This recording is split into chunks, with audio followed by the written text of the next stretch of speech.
आइए आज हम लोग पढ़ेंगे थेल्स प्रमेय का विलोम 6.2 ये प्रमेय में आता है। तो देखिए इस क्वेश्चन में कह रहा है कि यदि एक रेखा किसी त्रिभुज की दो भुजाओं को एक ही अनुपात में विभाजित करती है तो वह तीसरी भुजा के समांतर होती है। इसको हमको बनाना है, ठीक है।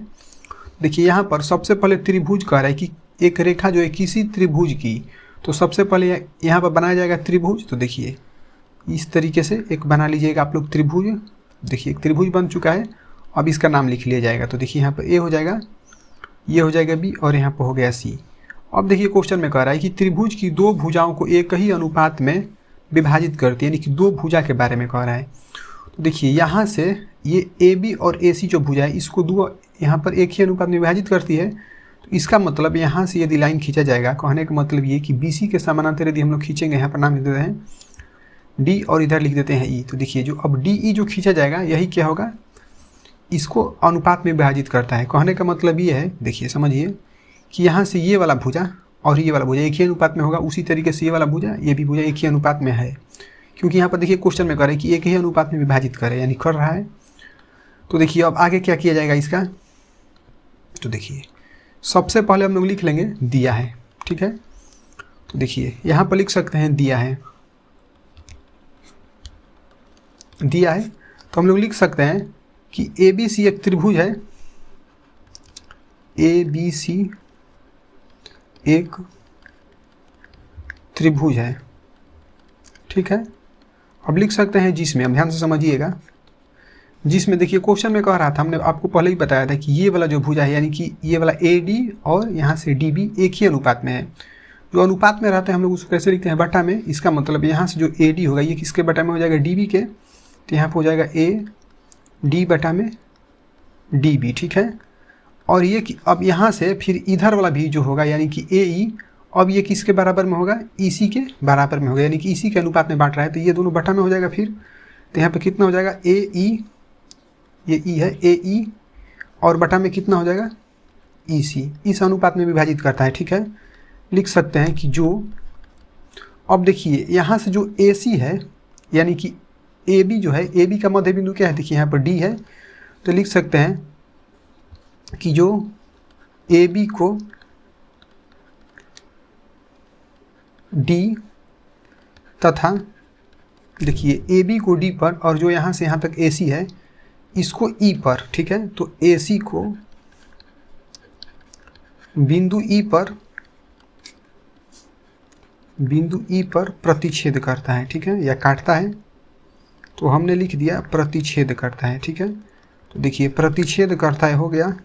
अब आगे चला जाए थोड़ा सा, तो देखिए सबसे पहले हम लोग यहाँ पर लिखेंगे सीधे करना है। तो यहाँ पर लिख दिया जाता है सीधे करना है। अब इसको थोड़ा सा समझिए, देखिए क्या सीधे करना है यहाँ पर। तो देखिएगा क्वेश्चन में आप लोग, तो देखिए यहाँ पर हो गया सीधे करना है।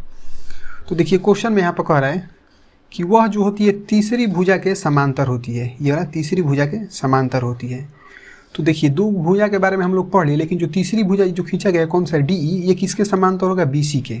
ये वाला जो डी ई खींचा गया ये वाला बी सी के समांतर होगा, यही कह रहा है सिद्ध करने के लिए। तो लिख सकते हैं हम लोग यहाँ पर कि जो डी ई होगा ये समांतर का चिन्ह है कि इसके समांतर होगा बी सी के, ठीक है। तो बी सी के समांतर होगा। अब हम लोग इसको करेंगे प्रमाण। तो यहाँ पर लिख सकते हैं प्रमाण, ठीक है। तो देखिए प्रमाण में क्या लिखा जा सकता है, सबसे पहले तो आप लोग लिखिएगा यहाँ पर कि माना।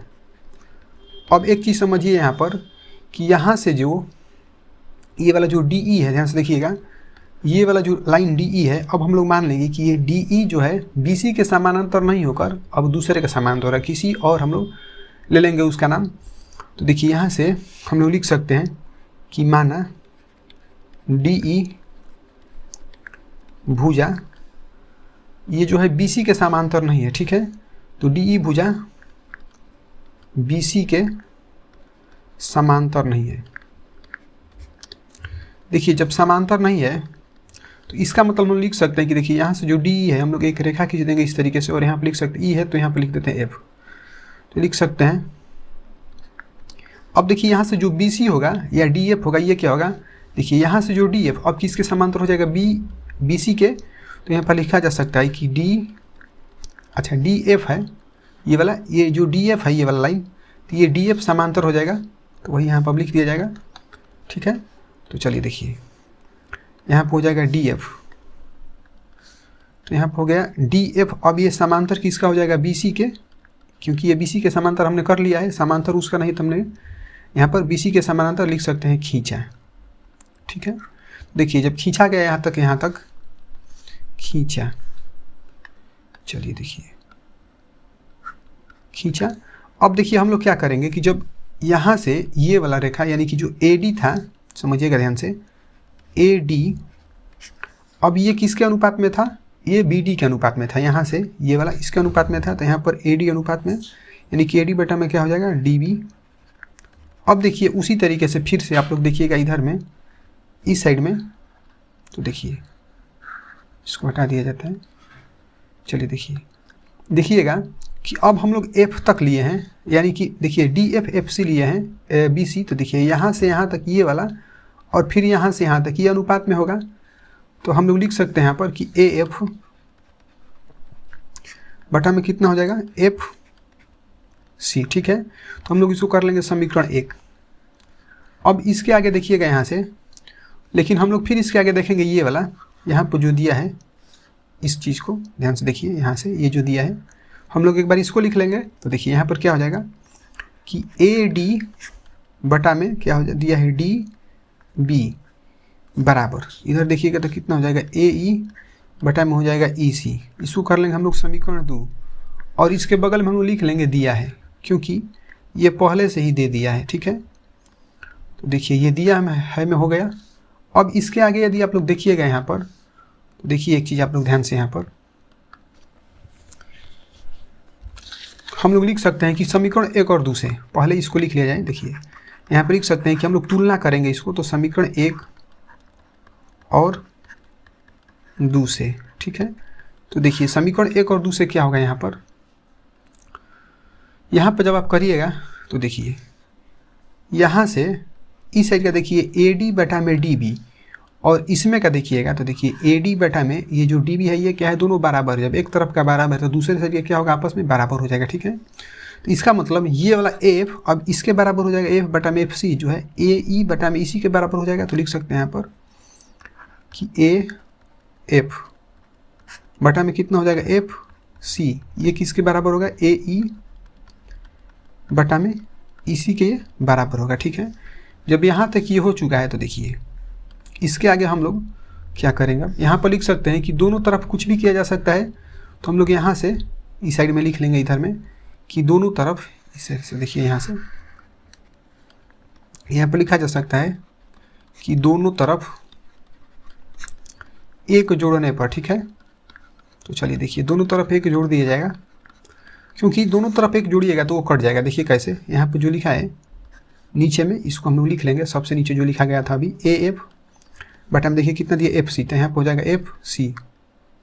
ठीक है, बराबर लिखा है ए ई और बटा में है ई सी। ठीक है, अब इधर हम लोग जोड़ते हैं दोनों तरफ एक, देखिए ये ए ई है। ठीक है, ए ई बटा में ई सी। ठीक है, तो देखिए ए ई जो इधर हम लोग जोड़ देंगे +1 और इधर भी जोड़ा जाएगा +1। ठीक है, देखिए जब दोनों तरफ जोड़ा जाएगा तो इसका +1 निकालिएगा यहाँ से, देखिए तो कितना हो जाएगा, एफ सी लॉसा होगा। तो देखिए एफ सी एक बार में कट जाएगा, तो यहाँ पर कितना हो जाएगा, ए एफ प्लस, अब इधर देखिए एक में गुणा करिएगा एफ सी से, तो कितना हो जाएगा, एफ सी बराबर, इधर लॉस से निकालिएगा तो कितना हो जाएगा, एफ सी। अब एफ सी, अच्छा ई सी है, ई सी हो जाएगा। अब ई सी कट जाएगा तो कितना बचेगा, ऊपर में ए ई प्लस, अब देखिए ये ई सी में 1 से गुणा करिएगा तो कितना हो जाएगा, ई सी ही होगा। ठीक है, तो देखिए यहाँ तक जब बन गया तो हम लोग इसको अब जोड़ेंगे। तो देखिए जोड़ना आप चालू किया जाए, इसको देखा जाए जोड़ कर क्या आ रहा है, तो ध्यान से समझिएगा इसको थोड़ा।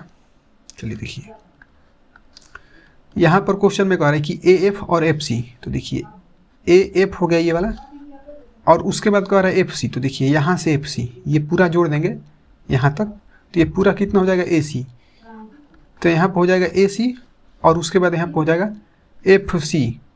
देखिए जो नीचे दिया था एफ सी, हम लोग नीचे में एफ सी जो है उसी तरह लिख लेंगे, और फिर देखिए अब दूसरे साइड का जो दिया है उसको फिर से जोड़ा जाता है। देखिए यदि इसको जोड़ा जाएगा, देखिए यहाँ पर कह रहा है कि ए ई और ई सी को जोड़ना है। ठीक है, देखिए ए ई यहाँ तक हो चुका है और इसमें हम लोग को क्या जोड़ना है, ई सी।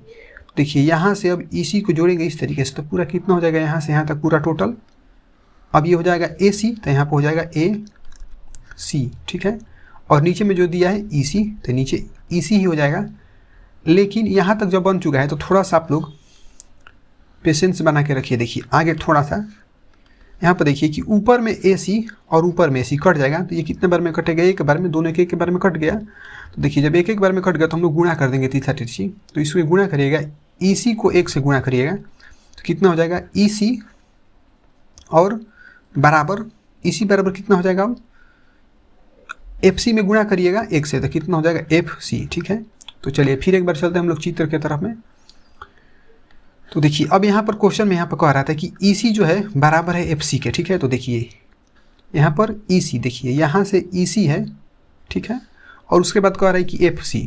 तो देखिए FC को देखा जाए यहाँ से, देखिए इस तरीके से, देखिए यहाँ से जो FC है अब ये इसके बराबर है, यानी कि पहले यहाँ से यहाँ तक बराबर था, अब बराबर हो गया यहाँ से यहाँ तक। तो इसका मतलब ये हुआ कि ये दोनों क्या है, आपस में बराबर है, क्योंकि हमने यहाँ पर बनाकर ला लिए हैं, ठीक है। तो देखिए हम लोग लिख सकते हैं यहाँ पर कि और यह तभी संभव है, ध्यान से देखिएगा,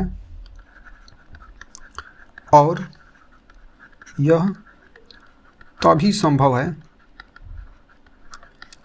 तभी संभव है जब, अब देखिए यहाँ पर बिंदु जो यहाँ पर EF है और जो E है, दोनों F और E दोनों एक ही बिंदु पर है। तो लिख सकते हैं कि जब E तथा F समपाती हो, ठीक है, यहाँ पर हो जाएगा समपाती हो। समपाती का मतलब क्या हुआ कि एक ही बिंदु पर हो, ठीक है। तो लिख सकते हैं कि अर्थात दोनों एक ही बिंदु पर हो, ठीक है। तो एक ही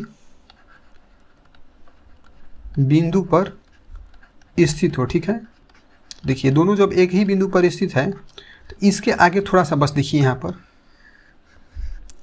जब दोनों एक ही बिंदु पर स्थित है तो इसका मतलब अब क्या हुआ है, देखिए जब दोनों एक ही बिंदु पर स्थित हो गया तो यहाँ से देखिए ये वाला, अब ये वाला जो रेखा था इसके समांतर हो गया, और फिर उसी तरह से जब ये दोनों एक ही बिंदु पर है तो इसका मतलब इस तरीके से, देखिए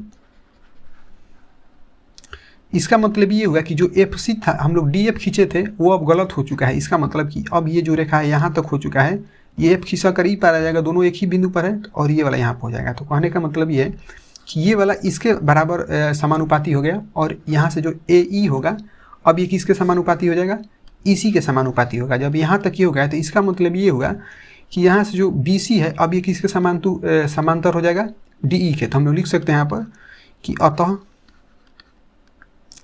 यहाँ पर लिख लीजिएगा कि अतः अब क्या हो जाएगा DE, ये जो समानुपाती होगा किसके समानुपाती हो जाएगा, ये BC के, ठीक है। तो यहाँ पर हो जाएगा BC के। तो देखिए ये वाला जो सवाल है आपका बन चुका है, ये प्रूव हो चुका है।